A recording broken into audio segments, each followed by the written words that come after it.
told you patience is not my thing, but I had to be patient to develop the strategy. Yeah. I had a lot of conversations with people smarter than me. Like Stinson, this is not only a social justice issue, a civil rights issue, it's a business opportunity. It's a whole white space of a huge millions of people that are not having their needs met. You're a marketer. Welcome to the Evolve Voices Podcast, a platform to hear the fascinating stories behind the people that power global commerce. I'm Edilsa, a brand advisor, and your U.S. host of Evolve Voices. Today's story is of changing the world. Stinson Parks III's journey from executive marketing leader to a champion for disability rights and inclusive practices. After building a long career at major brands like PepsiCo, L'Oreal, American Express, Stinson faced a life-changing health scare. It forced him to reassess his purpose. Now, a wheelchair user, he has found a renewed mission in advocating in the accessibility space, including advisory board work at organizations such as Open Style Lab. We dive into the importance of taking time for reflection, staying open to career opportunities, and how it's trust that plays a crucial role in global teams. We also explore the power of art, healing, what it truly means to live a quote-unquote multi-purpose life. Because for Stinson, it's about more than just marketing. He was made for the show. Stinson, welcome to Evolve Voices. Oh my God, I'm like seeing your cheeks and I'm like so excited. It is so awesome to have a friend on the pod. As I was thinking through today, I was like, man, this interview for me feels personal because in every way I see myself in you. Our shared beginnings, Penn, working at Fortune 500 companies, having life-altering events happen. And so like, as I was thinking about I was like, this couldn't be more fun because I see myself reflected in you. And I hope, and we've been learning even more for those who will listen. Stinson and I went to college together and 2 years older than me. And so we're also getting to know each other as grown people now these days. And I listed all those things, Stinson, but one thing I haven't done is model. So which you experienced your first time in the Runway of Dreams fashion show at Mount Sinai last week. How nervous were you? So I'm not one to get nervous. Mm-hmm. I've been on big stages my whole life. Actually, when I was in high school, I actually was in a musical, Guys and Dolls. I was the lead, Sky Meston. So for anyone who's seen the film version, that was Marlon Brando's character. So I'm used to being on a stage, and all the roles of stage, as my thespians know, and every man and woman has many parts in their time. But I was pretty calm. There was a little bit of nerves, because I had a bunch of people come out to support me. So packed house, 200 plus people. In the atrium at Mount Sinai, I had probably 20 people who came out to see me. If anything, I had a little bit of nerves about my people there. But I'm made for the show. I think as every presentation is a little mini showpiece itself. Yeah. I've been doing this my whole career and my whole life. So as nerve-wracking as it was equally liberating, freeing. We got to be like superstars for the night. So, as I mentioned, sold out crowd, 200 plus people, amazing venue in Mount Sinai. They're great partners. They took great care of all the models. Amazing team from Runway of Dreams. They've been doing this for over a decade plus. And Minnie, the founder, is an amazing woman. We had model training. We had hair and makeup. We had styling, of course. They, picked out custom looks for each of us, which we got to take home. Yeah. And I got the full model treatment, and I loved it because it was something new, and often you get to be a model. So I felt very special. And what a life! Was it the whole shebang? Like makeup, hair, yeah. Oh yeah. So I didn't need any hair. I had my barber come by the couple of days before, so I was good in the hair. But I did partake in a little bit of makeup because I work in the beauty industry. And exactly, so I know, got to get the matte to prevent the sheen. So I did have some matting to prevent the sheen on my face. So I did partake in a little bit of makeup. What I loved about it is you said something about how this event changes hearts and minds. And what struck me is that that's the mission you're on now, to change the world, right? I'm curious what sparked that. And as I was thinking about it, one thing that stood out in my mind is that you mentioned that after your life-altering event, health scare during COVID, you felt like God told you to take a step back. And I imagine that pause was significant. What were you taking a step back from? Was it the corporate hustle, or was it something else? So, great question. Wow. Express is a great company. They've been lauded as one of the best places to work in the world. And I got pretty senior there. Yeah. And it got to the point where they were like, you know what? We no longer need your level in this role. And they said to me, let's find another situation for you. I looked around, and there were probably only 4 rows at the company. As you know, it's higher and higher you get, there are fewer rows, right? So I looked around, there's probably 4 other rows I would have taken to the company. And because Amex is such a great company, people never leave. Yeah. So that was looking pretty tough. I thought about going outside the company, and as you know, I'm not just going to go be the janitor somewhere. I want to be senior level somewhere else. And I had my accessibility needs. I wanted to be virtual first, being a wheelchair user. And I thought about, what that would look like entering in at the senior level at another company. And that was looking difficult as well. So I took a step back. I thought about my options.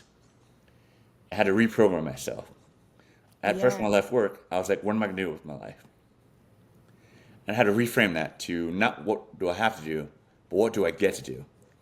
Who do I get to help with all these experience, all this knowledge that I've built up over 20 years of working at these blue chip companies, all these lessons learned.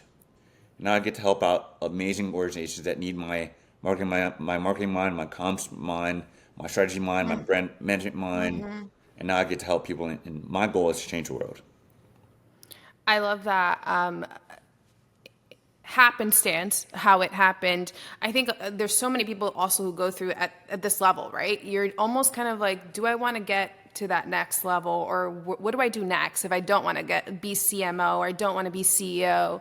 And what does that look like as you're going through? And something you also said, paid for life, right? What do you think about that luxury that didn't come through the best circumstances, right?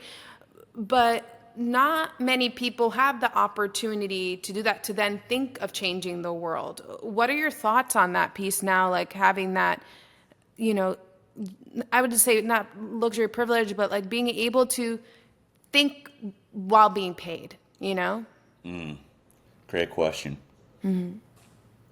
It's honestly something that gets me emotional. So yeah, it's the biggest blessing I've ever had in my life. Oh, there's God right there. Because now I think of my injury as a blessing. Because it now allows me to have my greatest resource, my time back. People spend their whole lives slaving away at a job that they may or may not hate. And now I have the luxury of time to literally do whatever I want. And that's such a blessing. You can't pay for your time. No. You can't pay for that. That's something you can't put a price on. So I feel so incredibly blessed because now I have my time back. And now I get to focus that energy and all that time to really helping other people, which is what my mission is, I'm certain of. Oh, I love that. Time, it is the greatest luxury. We talked about the year off that I took. I was able to do that because of years of saving. And in that regard, that luxury of having my time back, to be able to think, to process, like, what exactly do I want to do, is something I hope for everyone to be able to be in a position to have at some point in their life. Again, that ability to just change into this injury became a blessing. And this is what it's opening you up to. But even though this was part of your journey, I think there's so much more that set you up to this, Stinson. And I think part of it was overcoming those early obstacles. You need a platform to change the world, and you need resilience to change the world. So I want to talk about those 3 things, which is starting we started with very similar beginnings. We overcame quite a bit. You started from the odds of growing up in South Central LA. I was in Harlem, which we'll talk about later, where you're now at. You managed to get out and then get kicked out of Brentwood. I was also a private school kid. And I'm going to be honest, I was so scared. We had a three-strike rule. I was like, I can't lose my scholarship. I've got to keep my stuff airtight. Like, was getting kicked out of Bren your third strike, or was it something else? Like, what happened there? Oh, man. So that's what I call a series of misfortunate events. I thought I was one of the rich kids I was going to school with. And I, messed around, was fooling around, not doing all the right things, and not really trying.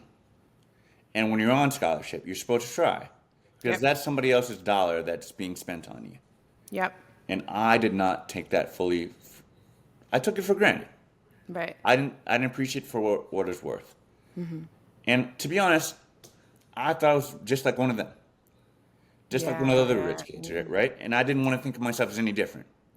So that's really how I treated my whole life, right? I'm just the same as them. But it came to a point where even though my grades were amazing, I was in mostly AP classes by the time I left. They had what they called effort grades, which sounds like some bullshit. It is. I was like, but it's basically how hard are you trying? Okay. And I wasn't trying hard at all. I would basically straight ace the tests and the exams. I would do very minimal homework, just barely any homework, because I thought I got it. And, I basically had a B average. Yeah. And without trying. I am who I am. God is blessing me in ways. But I had the worst effort grades. The whole time I was there, from 7th grade through 11th grade. I don't even know how many strikes I had at that point. Numerous. And it came to a point where they were like, okay, if you're not going to try, you need to leave. Yeah. And it literally happened the worst time it could happen, my junior year, when you're supposed to be applying to colleges. And this is one of those funny things where the horrible situation ended up being a blessing, because Brentwood was the type of school where they had amazing relationships with all the top colleges and universities across the country. And it's basically, they got to pick who they wanted to go where. Yeah. So if I would have stayed there, I probably wouldn't have gotten to the best schools, because, let's be honest, they didn't like me. Yeah. So I left there middle of my junior year, which is probably the worst time to leave because you're applying and thinking about colleges. And I ended up going to a public school because that's the only school that would take me at that stage, of high school, middle of the semester, right? Middle of the school year. And through that, I also got into Penn, which I didn't even know was on my target list. I didn't think I was Penn quality, but I was applying to schools, and my older brother, Steven, was actually a freshman that year. And he was also working in the school admission, or the admissions department that year. He was like, Stinson, I think you have a pretty good shot at getting here. And I put in my application, and at first I got waitlisted, and I think Steven helped nudge my way in there, and I ended up getting Penn. So it wasn't even on my target list. My number one school was NYU. I was infatuated with New York City, being a kid who grew up watching TRL. You see behind Carson Daly, for any of you guys who know TRL, Total Request Live. I was part of the MTV generation, and you'd see Town Square in the background every day you watch that show. I was like, that's where culture's happening, that's where I want to be. And NYU was actually my number one choice. They did not accept me, but then I got in Penn. So there's another reason or example of, turning a potential loss into a big win. And didn't get into NYU, but I got into an Ivy League school, which is even better. I always say that I don't take wins and losses, I take wins and lessons. And I'm able to make all my losses lessons because I look for learnings. And that learning, or that loss, I'll look for lesson of what can I learn from this failure? What do I need to do better? And how can I improve myself? You've had that happen multiple times. You mentioned a few, but in our conversation, you had this failed Pepsi interview. You left a spirits company at a certain point in time. And I like what you're saying, which is, I think, a lesson for us is like, what do you do in these times? So how do you sit down with yourself and you're like, what are my learnings here? Like, what's your process when something like that happens? You're kicked out, an opportunity doesn't work out, to like pick yourself back up? I mean, great question. The hardest thing you can do is reflection. And I feel like we're all our own worst enemies because Yep. we know ourselves better than anyone else. You're the only one who lives in your own body. No one knows you like you do. And that's why reflection can be the hardest thing we can do. And I spent a lot of time, my whole life, reflecting, praying, meditating, thinking. And each of these situations where it was the darkest moments, I spent time, intentional time, reflecting. And in those moments, that's where the best ideas come. And the most thoughtful ideas come. And the most intentional ideas come. So, I spend time being very intentional about my next steps every time I have a failure. Because I'm like, I don't want that to happen again. So I think about how not to let that happen again. And that's how I've been able to turn all my worst failures into some of my big successes. Yeah. Do you is there something that you do? Do you have a spot in your apartment that you typically do it? Or is it just kind of like if free flowing? Like, It's free flowing. I mean, I love that. sometimes it's prayer, sometimes it's meditation, Yeah. Yeah. sometimes Yeah. it's journaling, but it's all self work. And Yep. as I mentioned, that's the hardest work you can do is work on yourself. But it takes time. And I'm not patient at all. So that's another lesson I've learned is you got to be patient. I love it. There's nothing better, and I feel like one thing to add to your wins and lessons, you said acceptance. There's a level of acceptance to be able to move on.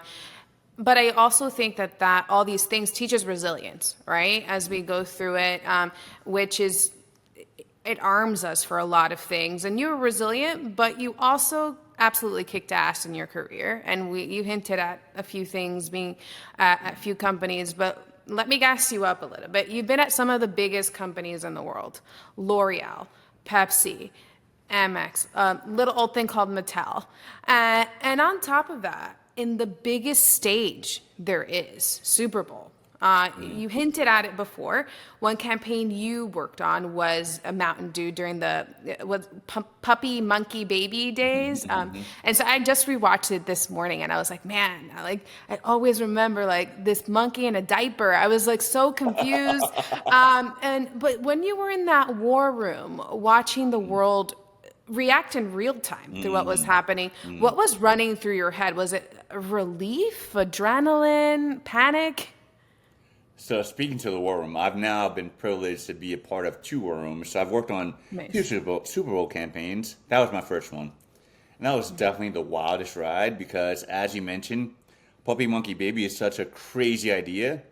It Yeah. started off from the premise of the product we were, marketing at that point was Mountain Dew Kickstart. And it had three different things combined: dew, juice, and caffeine. So 3 different things combined. The agency we worked with at that point, BBDL, came up with a crazy idea. They were like, looking back on all these past Super Bowl campaigns, what are the 3 things that bubble up to the top? Kids, a baby maybe. Right. Maybe there's some cute animals in there, puppies, a horse, whatever. Yeah. Yeah. So they're like, okay, puppy, monkey, baby, kids, animals, cute dogs. Let's put it all There's something together. there. 3 awesome things combined. And they literally came up with this creature. I call it Puppy Monkey Baby a creature because that's what it is. It's something straight out of the Dr. Monroe's Island, a crazy creature. And it was disturbing. It scared you. It made you feel uncomfortable. But it also made you laugh because there was a little jingle that they had, Puppy Monkey Baby. And if you go back and look at the spot, I know. it's a catchy jingle. Puppy Monkey Baby. So it was memorable. And that's what we want to do with a marketing campaign. If you're not memorable, you're nothing. Because Right. you have to be top of mind in marketing, right? Top of mind awareness when you're going in the store, when you're going in to buy whatever products, whatever category you're shopping. You want to remember that brand, you want to remember that product. And that was a memorable campaign that got people talking. It ended up being the number 1 Super Bowl spot of that campaign or of that year. And you think of the Super Bowl as a marketer as the marketer's, the biggest Mecca. It's stage. Mecca. Yeah. But back to your war room question, that's when I learned the war room is all about preparation. We came on with to the war room, so we put a lot of thought and strategy into that. Right. And part of that, me leading social media, is we tease the campaign first. So you put out the teaser, Yep. then you launch the campaign first and foremost. You do that through PR. So you got launched on the Today Show, and we also released it digitally, which that was under my remit, leading social and digital for the company. But not just that, we also worked with influencers. So this is back in a time when people didn't realize the force of what influencers are. I'm dating myself now, but this is like back in maybe 2016, almost a decade ago. Now you look at influencers like, Logan Paul and, all the big influencers that are out there, and they're their own mini businesses, right? They're the new media channels. Yeah. And there's early days for that. So we enlisted a bunch of influencers, not just, the big names, but also what was a genius idea. It was underutilized influencers, which are pet influencers. So some of your fans or some of your listeners might be You told me about this. pet lovers as well. So you may follow some of the most beloved and most loved animals on your own social channels. So we work with a bunch of social influencers, including Doug the Pug, which is one of the most famous dogs out there. If you know the dog, Doug the Pug, he has millions of I learned followers. it from your last one. Yeah, I don't have animals, so I was like, when you do, Well, there's a lot of pet lovers out there. We're not pet lovers, but there's a lot of them out there. There's a lot of them. Yeah. And we utilize that very underutilized influencer with the pets out there, the most beloved pets on the internet. And they helped us tell the story of Puppy Monkey Baby. Because you know what? That was a creature, but he's also a pet, part monkey, part puppy, part monkey, pet. We had animals. Yeah. The most famous animals in the world, helping us spread that It is message. it is so, like, it was such a fun rewatch and kind of brought me back to that moment. It sounds like what you're saying also is like there was a sense of not panic because you were prepared in this war room, but sometimes you feel like you're talking to yourself. Like, I mean, for me, made a big loyalty program. I think it's going to make a big splash, but but you don't know until it's out there. What was the moment when you thought, wait, this is actually working? We did it. So in a war room, we invested Yeah. in technology where Yeah. you can scan the whole social conversations that are happening. Yeah. There's ways to filter, the top influencers, the people with the most reach, all the way down to the most engaged content in the moment. Like there's sophisticated tools to help monitor the conversation in the war Yeah. room, and on the social media side, like that's what I Social led. listening. Yeah. Exactly. So now it's common, but remember this is 2016, so it's very early days. These tools, but we had these tools to be able to monitor the situation, and you could see the flood, literally a flood of conversation on social when the spot aired. All the celebrities were talking about it, all the fans were talking about it, and we were able to come prepared with memes, and we used the CGI tool to recreate the Puppy Monkey Baby, to do all these interesting moments during the game as well. Whether that's a Super Bowl, a touchdown happening, a celebration moment, a shock moment, etc. You can imagine all the gifs and memes we were able to put out there. But we were able to engage with those conversations online as the moment was happening. So real time Nice. engagement Yeah, is yeah, what yeah. led to the being the most talked about brand of the Super Bowl that year. Yeah. That, to feel it in the moment that it was working, that's freaking awesome. Like, it's like you don't have to wait 30 days. You can know right now this shit is working. And you, part of your preparation was there, like, you probably are putting pre-planned scenarios. What's the A? What's the B? What's the C? And was there any curveball during the live moment, or did it just go seamlessly? Well, I'd say the big surprise was just how much conversation it has. Like, no one can predict 1 million plus people talking about it. I mean, you're talking about the Super Bowl. Like, that's the Right. most watched event sporting wise in the world, besides the World Cup. Yeah. Right. Um, Right. So that's, as you mentioned, that's the biggest stage if you're a marketer. So I'd say the biggest surprise was just that it worked. It was a success because you never know. It was creepy. It was a far out idea. People could not, it could not have worked, but it worked. Yeah. It was a culture phenomenon, as we call it, right? So, but why do you think it resonated so deeply? Is there like a formula, or was it just a lightning in a bottle kind of thing? I think the best ideas are the ones that hit on insights that are true to consumer, that are a little bit unexpected, Yep. that are also catchy and memorable. Like I told you about the Right. jingle, but if you go back and watch that spot, you can't get that jingle out of your head. Puppy Monkey Baby, Puppy Monkey Baby. So they're unexpected. They're true to the consumer insights. They're, there's some kind of emotion to them. They're a little Emotion. scary, a little quirky, a little funny Yep. as well. So those are the elements of, a great campaign, a great spot. It hits on a consumer insight. It's memorable. It touches your emotions. And, ideally, it also hits on the brand as well. So the one thing that didn't really help with is sales of Kickstart. Right. Yeah. People remember the brand, but they couldn't remember the product. It almost overshadowed the product. So another learning there is, make sure your product's front and center. The core message was three awesome things combined, but probably could have done a better job of like hitting on the product piece looking back. But yeah, another learning there. What do you think was missed on that, Pete? Like, is there something you would have done in terms of the checklist that could have a gut check?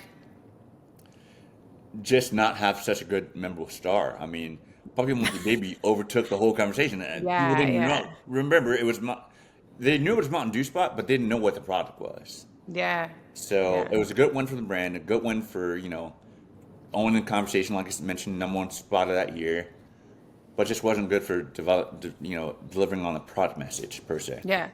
Well, don't worry. My brother was one of your top buyers of Kickstart when it was back then. Now he's moved on to Monster, but Okay.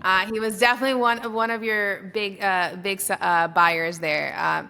I think another thing that stood out to me is your time at Amex. You ran social media globally.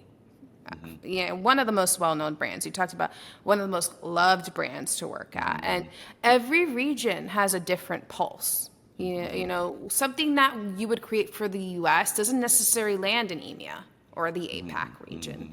And so, how did you map out the differences, shape a strategy that made sense global but also deeply local? Like, how did you go about that? Great question. So now you're getting to the root of what a brand is. Yeah. Oh, okay. And once you have enough of an understanding about what that brand stands for, it's all iteration. It's all just customizing it, making it local, making it live in different shapes and messages locally or regionally or nationally, whatever your target audience is at that point. So as you mentioned, I led global social media for the company. So I had my lead in EMEA, I had my lead in APAC based out of Sydney at that point, and my lead in Latin America based out of Mexico. I had a Canada contact as well, and I had a couple people in the States. And Amex is known as being not only, a service-oriented brand, their card membership, as I mentioned. So you're not a customer, you're a member of the club.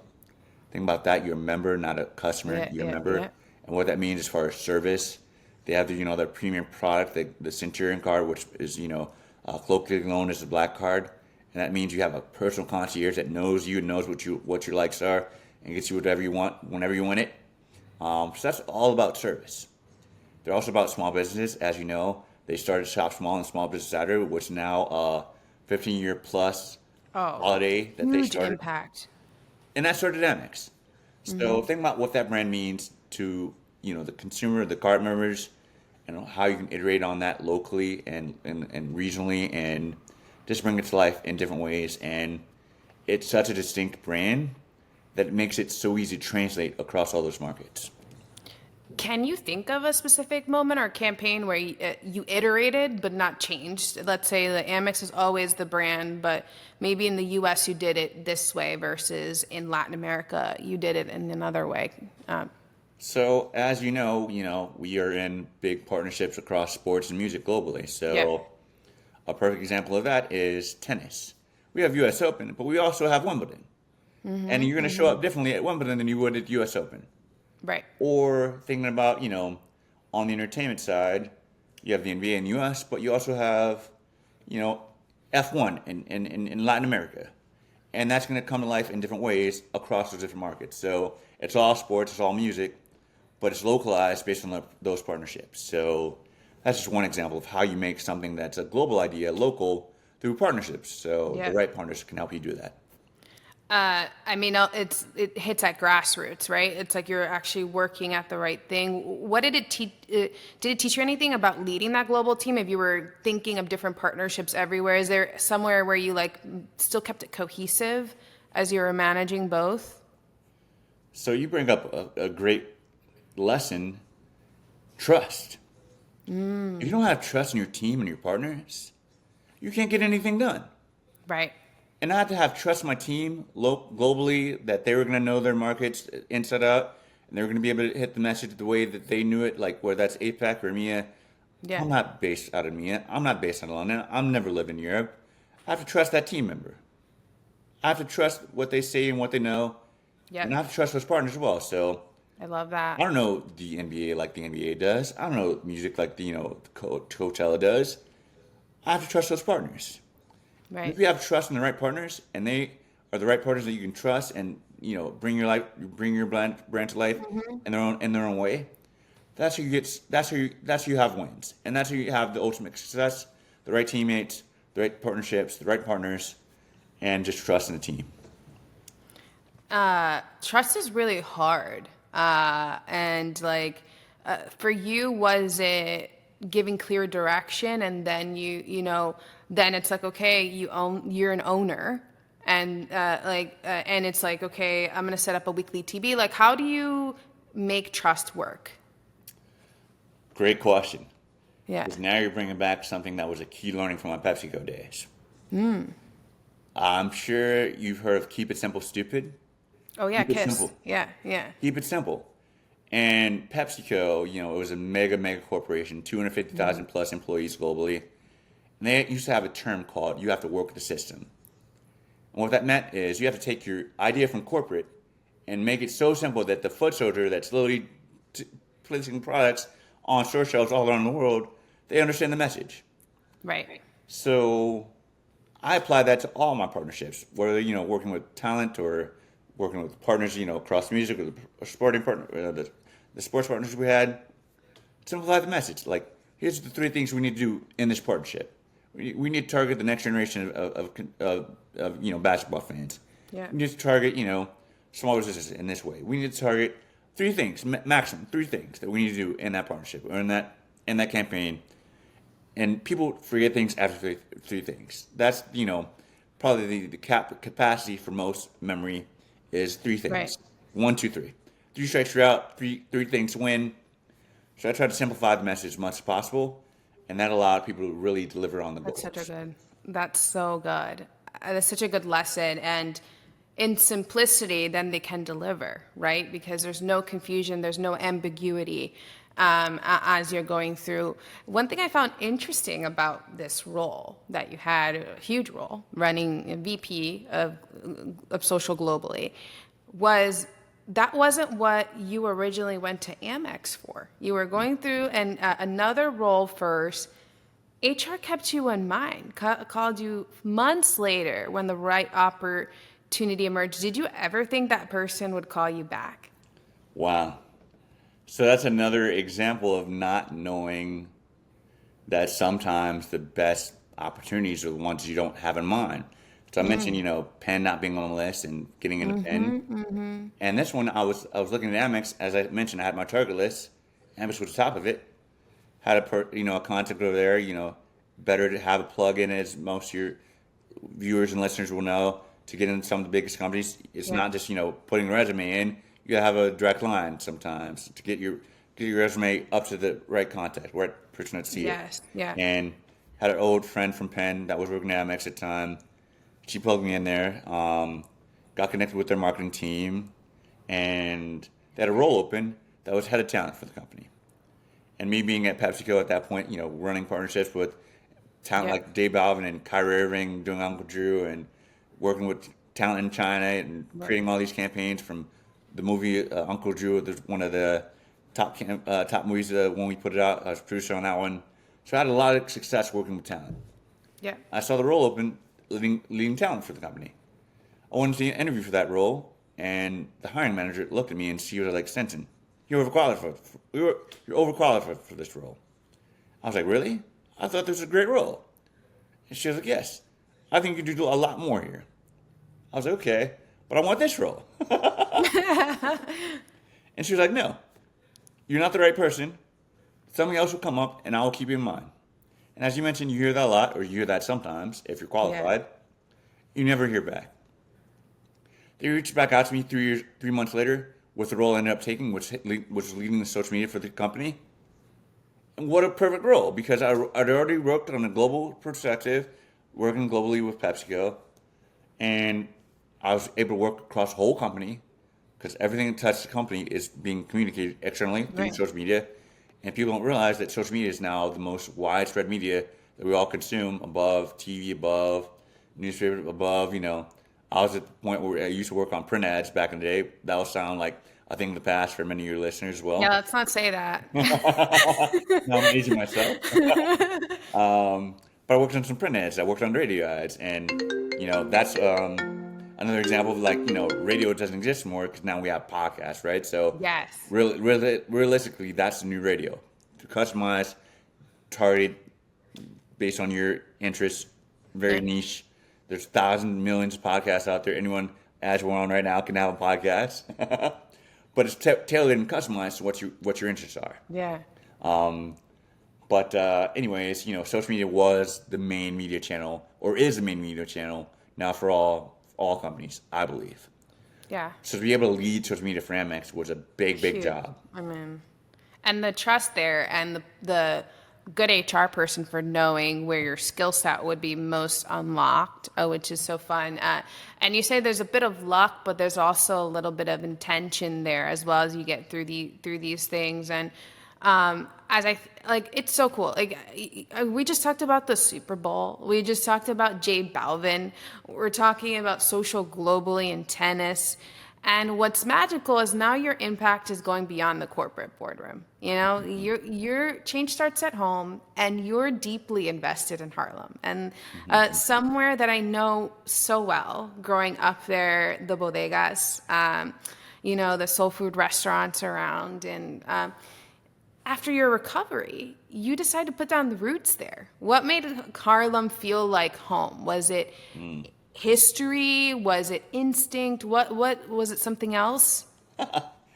You bring up another happy accident. I love that. I wasn't even looking into Harlem when I first was looking to move.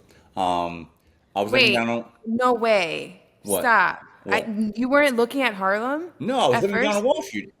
After I got out of the hospital, I was looking down on Wall Street. Oh my God! That was the first neighborhood I lived in Manhattan, or in New York when I first moved here after Penn in 2008, after the financial crisis, which, it was cheap rent down there because no one was living down there. Everyone was moving out because couldn't get a job down there anymore. So found a very, very awesome, cheap place down there at the time, and was very familiar with the area. And I had a couple friends that were living down in the area as well. So last place I was in the hospital was Lower East Side. I was like, okay, I'll stay downtown. I'll go back to, to the neighborhood I loved and knew. And I was living on a place on Wall Street right on water. So my front yard was East River. I got the view of the bridges and all of Brooklyn and, the iconic skyline that you see in all the movies. And that was my home. And when I was looking for the next place to live, I was looking to buy, and I was looking downtown because that's where I wanted to stay at that point. And I actually could not afford it. I don't have a budget. And I talked to my brother, Steven, the one I mentioned went to Penn, and he asked me, he was like, Stinson, didn't you live in Harlem for 5 years before your accident? I was like, yes. He was like, didn't you love it? I was like, yes. He's like, have you tried looking up there? No. I started looking up in Harlem, and the reason I first moved to Harlem is because when I was working at PepsiCo, it was easier to get to White Plains, Westchester from Harlem because that's the northernmost part of Manhattan. It's 45 minutes from there to Westchester County. Easy commute, hop on the Metro North, hop on the shuttle. You're there in 45 minutes, depending on traffic, right? So that's why I moved up to Harlem initially. But beyond that, it's rich with legacy of my people. I'm black, and Harlem Renaissance started back then. Even before then, a huge influx, from immigration of migrants moving in, Ellis Island, etc. So rich in history, as you mentioned, rich in culture, from the bodegas to the people who look like us, the music, the food and dining, So I started looking up here, and within 2 weeks, I found my dream home. And I'm fortunate enough to say that I live on Morningside Park, right around the corner from Columbia and the Apollo Theater and the soon-to-be reopened Studio Museum Harlem, which I'm a founding member of. And it's my dream home. A doorman building on the park. Now my front yard is Morningside Park. A brownstone tree-lined street as well. Oh. And it's a dream. I'm living a dream. You truly are. And you just talked about you joined the Museum of Harlem. Your church is there, your Baptist church, your gym Axis is there. You're deeply embedded into that. And as you think of changing the world, what do you think community and community engagement play? What role is there because I feel like you're changing the world by starting in your community. So I'm intrigued about what your thoughts are. So to take a step back a little bit, so after I left Amex, May 2021, May of last year, May 2024, I was terrified because I was like, what am I going to do with the rest of my life? Okay. And I feel like there's a point where many people get in their career when they may be retiring.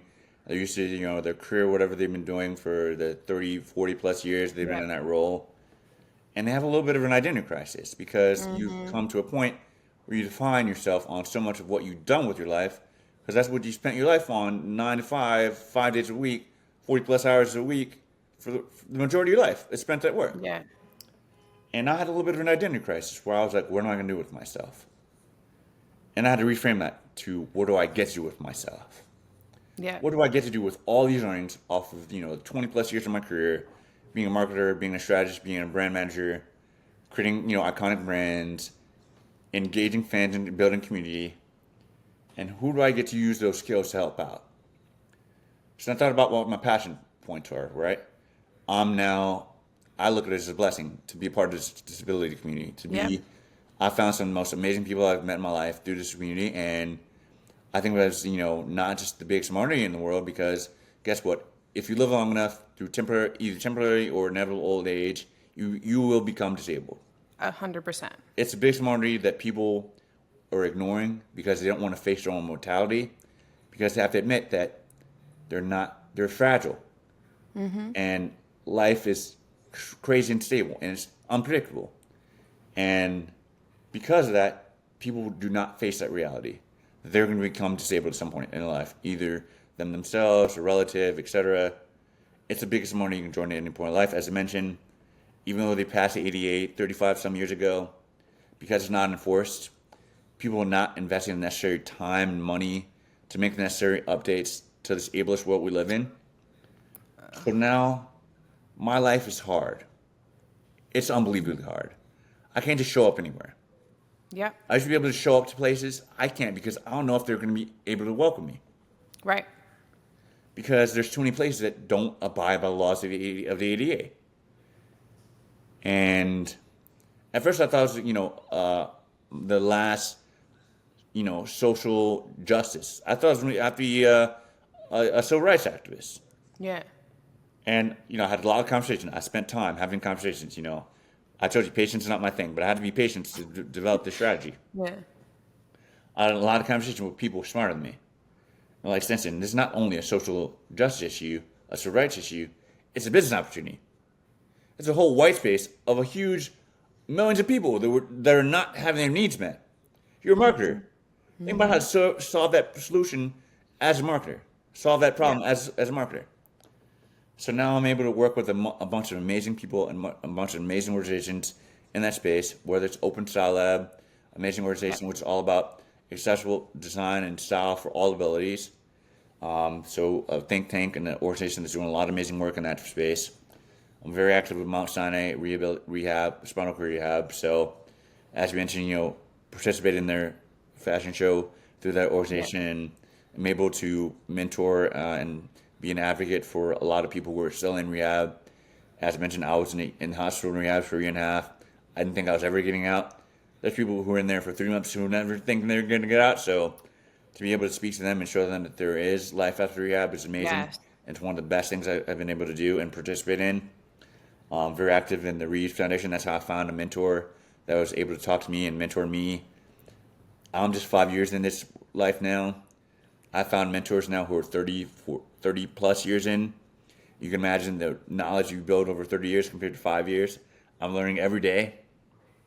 My brother has 32 years of living it. Yep. Yeah. So learning a lot.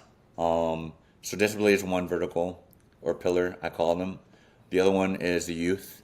So I'm a benefactor or a beneficiary of people pouring into me early and often, and seeing that exponential effect that's had on my life. Whether that's a better chance of giving me the opportunity to go to Brentwood, or Inroads giving me my first job in Mattel, or all those agencies and communities that literally give kids like me a shot to become as successful as I am. Thank them so much. So I'm able to, pour into the youth again. And as I may have mentioned, being a board member behind the book, which is all about literacy programming in the most underfunded schools in New York City. Yep. So very privileged to be able to be a board member on that, of that organization.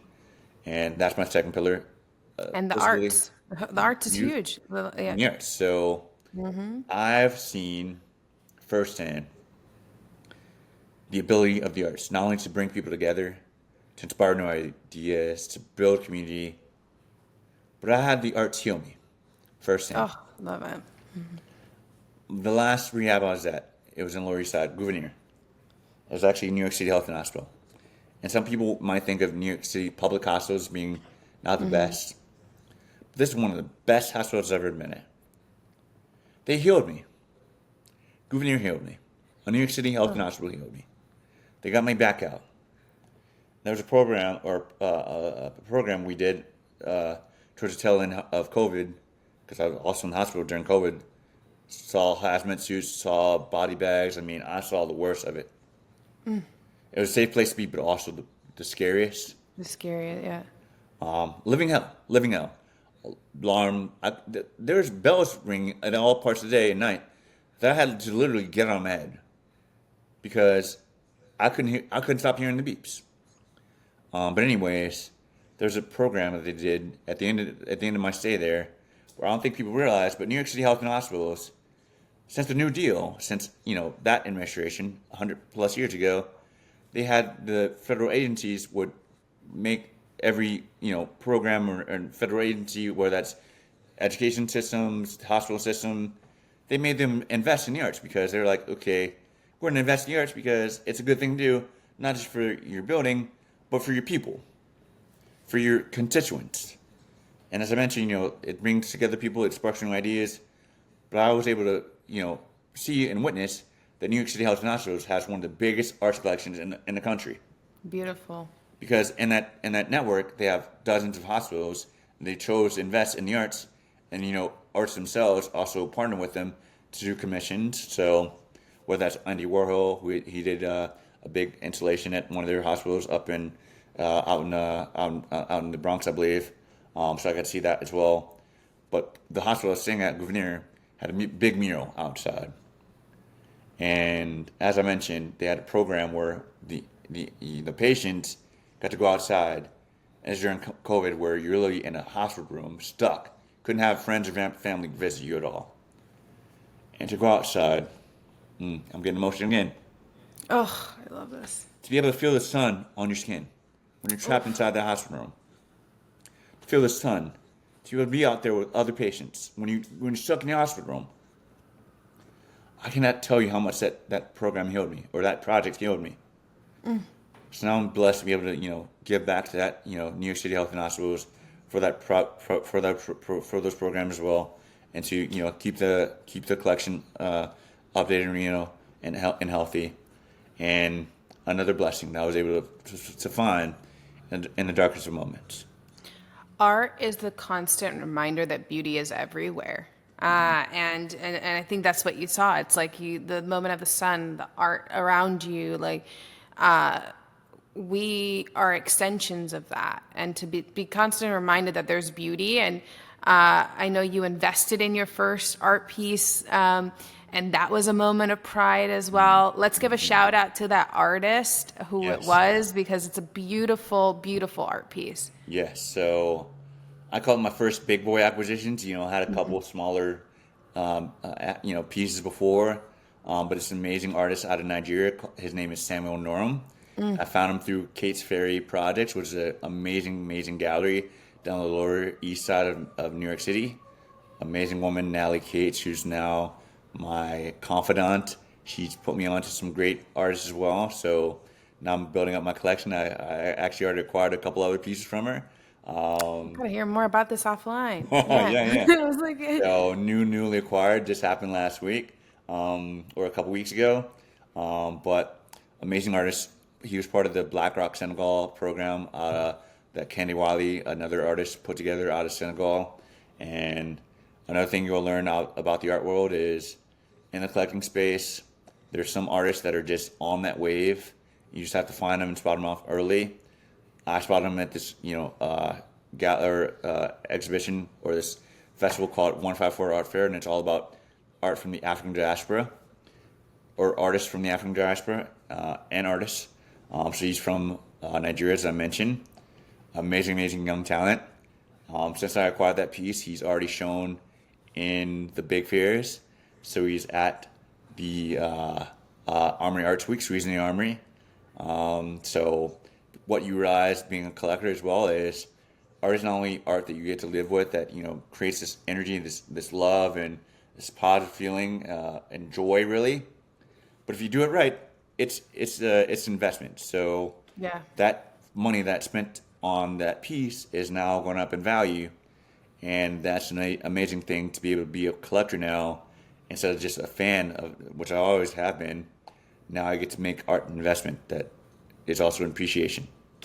I'm seeing a theme now. Purpose can make money, which is what it doesn't take away from the beauty of it, but it can also do that. And the other thing I'm learning here, which is kind of flipping my even thought on what purpose is. So maybe we're like, what is your one purpose? You've now listed 4. Right? It doesn't need to be, you as a brand, you often think, what's my val prop? What are my pillars under it? Mm-hmm. And you've built your pillars, but they also can stand on their own. And and to have not just one purpose in life, but have a multi-purpose life, that is fucking rich. I can't even, I'm so inspired just like hearing all of that. As I'm telling you, I'm inspired. I'm also intrigued. How do we start earlier? I'm talking about I have found an evolved sense of purpose of what I should do for work, right? But it's still not like that next bar that you have reached, and you're young, in your late 30s, having realized that you can change the world. How do we start sooner? Great question. Mm-hmm. So I'd say start with what you're good at. Mm-hmm. And then pair that with whatever your interests are. So right. I realize I'm a skilled marketer. I'm very good at marketing. I'm very good at storytelling. And a lot of people need that help. And I paired that with what my interests are. And as you mentioned, the arts. Now the disability community, which I mentioned is the biggest white space there is. Youth. I believe the children of the future. And what better way to change the future than start with the future? Mm-hmm. And the local community of Harlem, grassroots. Start with your own community. So I'd urge people to think about what they're good at, what their passions are, and how to tie those 2 things together. That's what I did. It sounds so easy because it is. So once you know those things well, then you can start building a plan. And that's all I did. And I think everyone can do that at any point in their career. I hope that everyone can be just as blessed as your sweatshirt, which I have been dying to ask you, where is it from, your hat and your sweatshirt? Give us the tea. So the sweatshirt or the sweater is actually from my church, FCBC, so the Smithton Baptist Church in Harlem. Okay. Got to rep the home team. Yeah. And the hat is actually a friend from Penn, a couple friends. So Scott Ratner and Mike Ratner. We're all in the same fraternity. Nice.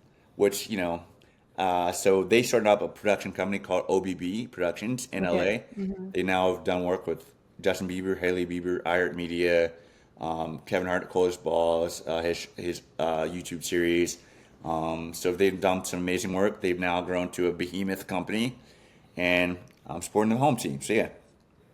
I want everything. But first, all of it. As we close, Stinson, I'm sure people will want to find you. Where can people find you? So you can follow me on LinkedIn, Stinson Parks III. Yeah. I'm trying to become a little bit of an influencer on there myself. And Love one it. thing about influence and influencers, I think the future way to think about influencers is whatever your realm of influence is, right? So I may have about 3,000 people who are following me on LinkedIn, and whoever else that sees their engagements, and you can see how that influence, it starts with, whoever trusts you and whoever believes you. And I'm trying to build up my influence on LinkedIn, so go find me on Let's do LinkedIn. it. I'm Stinson Parks III. You can also find me on Instagram, Sir Stinson. But yeah, find me on those channels, and look forward to, connecting and staying in touch.